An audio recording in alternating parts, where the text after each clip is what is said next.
Donald and Douglas are Scottish twin engines. They're practical, peppery and proud. They nearly always work together. One day, Donald and Douglas were chuffing through the countryside, hauling a heavy load. Down the line, Trevor the traction engine had been struggling with a big cartload of hay. Crossing the tracks, the cart's wheels had broken off. Then Trevor heard a whistle. "Oh no!" Trevor cried. Donald could see the cart. "Stop!" he cried. Donald's driver applied the brakes, but it was too late.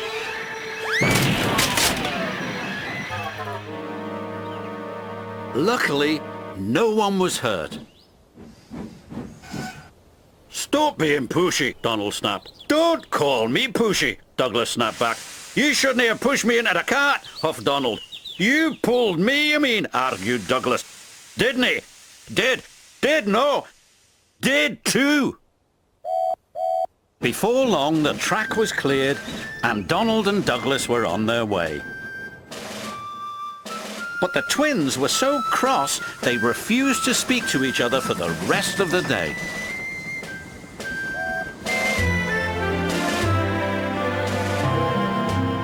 The next day, the Fat Controller needed an engine to help Duck at the smelter's yards. "May I go, sir?" said Donald eagerly.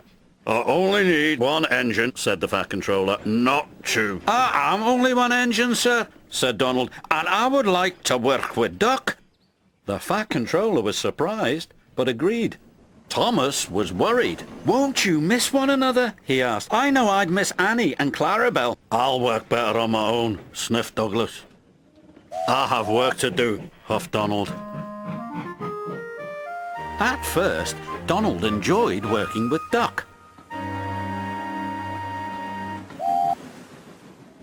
Then, things started to go wrong. "Did you shunt those trucks onto the other line?" Donald asked. "You said you wanted them on the other line," Duck replied. "No, that other line. The other line." Donald was cross. "Douglas would have known what I meant," he huffed. Douglas was working on his own. He chuffed dutifully through the beautiful countryside. But Douglas had no one to share it with. Although he tried not to, he was beginning to miss his twin. That night, Douglas's driver took him to visit Donald. "I was just passing," said Douglas. "Have you come to say you're sorry?" Donald sniffed. This made Douglas very cross. "I've nothing to be sorry for," he said, and steamed away in a huff. The next day, Donald was in a bad mood. Duck could see he was getting too close to the buffers. "Look out!" he shouted, but it was too late.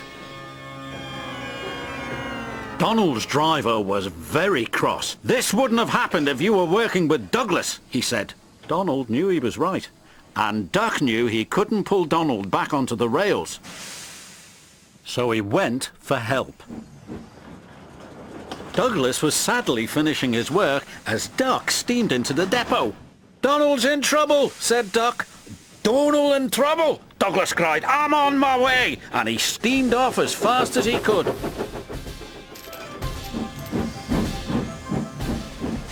Douglas struggled and struggled. He finally pulled his twin gently back onto the tracks. He was relieved Donald wasn't hurt. "Thank you," Donald said, "and I'm sorry." "No, I'm sorry," said Douglas.